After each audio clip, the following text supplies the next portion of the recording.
Welcome back to The Grind. I wanted to take a little bit of time to talk about Prestige and your first rank 4 champion.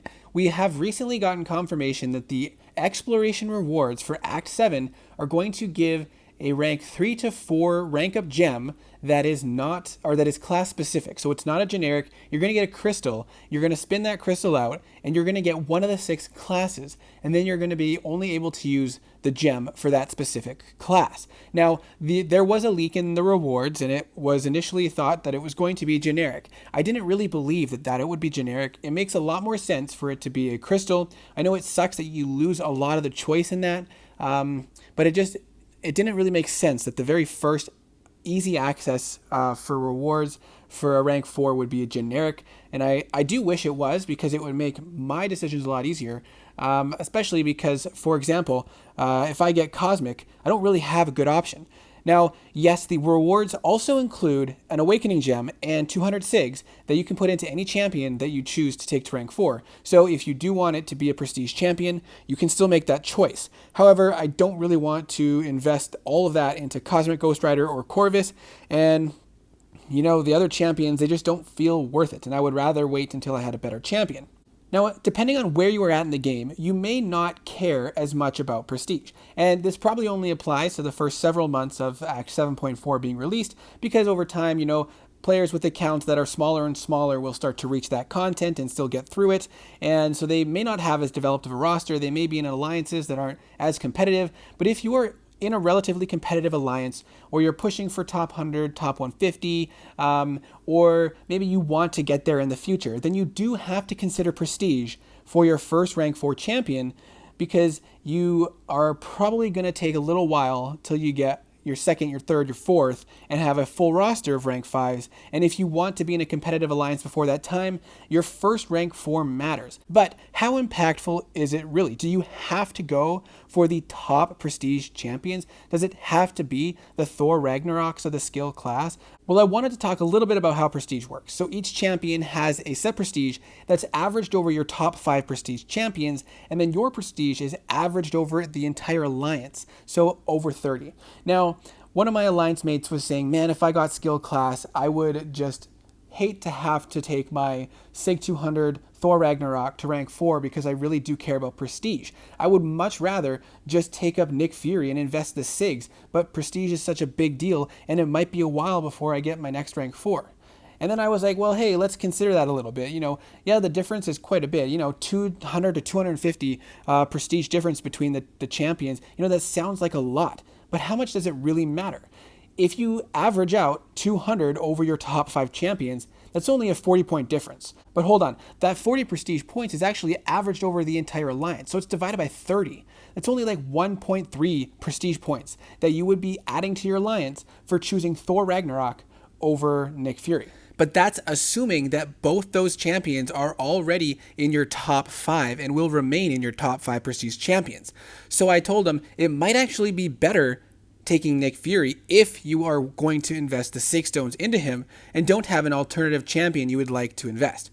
So this is what I recommended. Go to Aunt May and use the Prestige calculator. You can try all the variations and see what would happen, see how much of a difference it will make, and then make that decision with much more information and maybe have a better answer than you would think. So this is what his Prestige would look like if he put his already max SIG Thor Ragnarok to rank 4. Now, yes, he could use all those SIG stones from Act 7 Exploration and put them into Captain America or other champions to boost his Prestige, but maybe he doesn't have champions he wants to do that with. This is what his Prestige would look like if he took Nick Fury to rank 4 and invested the SIG stones into him. I think he said he was already SIG 40, so 160 of them to bring him to max SIG.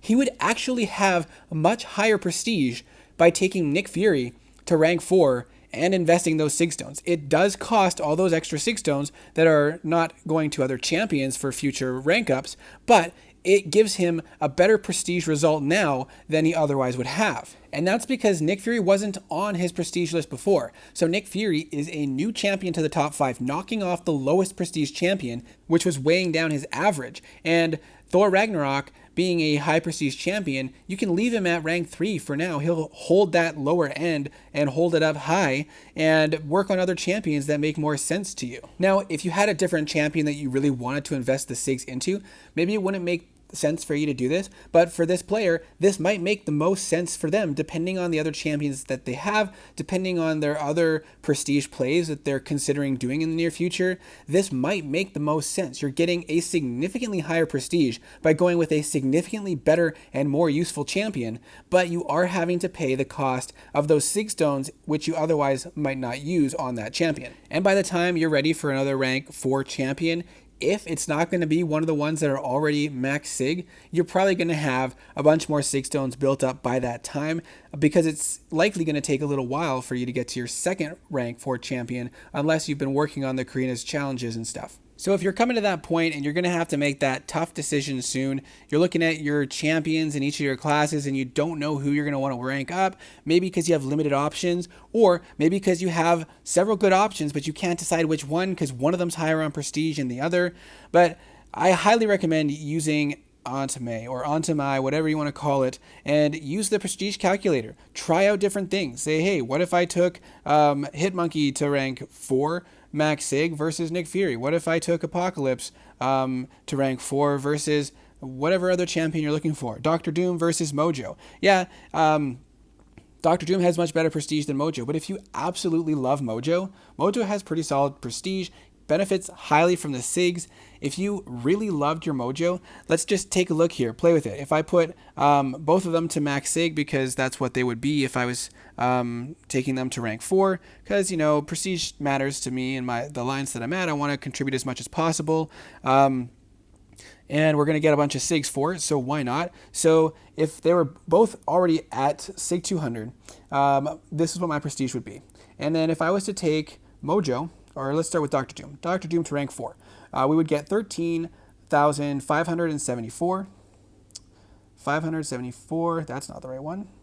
Or 13,564.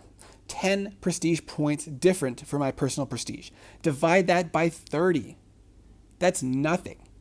That's not even one prestige point that my alliance is going to get if I take Dr. Doom instead of Mojo.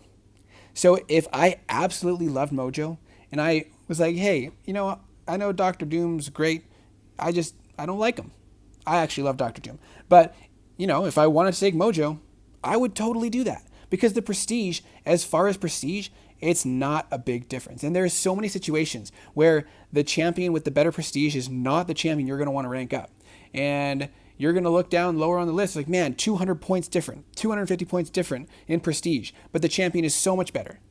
Use this calculator. Take a look, because the average of the prestige is going to be minimal. And if the champion you're going to use every day, if they're good for defense, for offense, if you just love them and the prestige isn't, 1,000 points less, if it's within a couple hundred or 300 points, and actually Mojo is like 470 points lower than Dr. Doom on prestige, but it hardly made a difference if I chose Mojo instead. Now, this general rule might not apply to the very top alliances, but let's be real, most of those players already have more than one rank 4 champion. But if you're in that top 40, 50, 60 alliances, then each player having 1 or 2 extra points of prestige on their overall prestige might, impact their alliance enough to move up in the ranks. So at that stage, then I can see why making that hard choice for the absolute best prestige champions initially is going to be what you want to do. But if you're down in the top 80, 100, 150, 200, those 1 or 2 points is not, in my opinion, worth it enough to take a champion to rank 4 that you're not going to use or not going to enjoy. And it'd be much better to have a champion that is good on offense, good on defense, that you enjoy playing, that's actually going to benefit your progression in the game and your enjoyment of the game. So I hope this video helped you understand prestige a little bit more and give you the resources to figure out the best choice for you using Aunt May to calculate your prestige, or other prestige calculators if you prefer. But taking the absolute best prestige champion might not actually benefit your prestige the best for your account, as I showed you in that example where taking Nick Fury actually made better improvements on the prestige, and you would be much happier most players would be much happier with a rank 4 Nick Fury than a rank 4 Thor Ragnarok. And that basic principle is why part of me is tempted, if I get science, to take Red Guardian to rank 4. Part of me is very tempted to take Red Guardian to max Sig rank 4.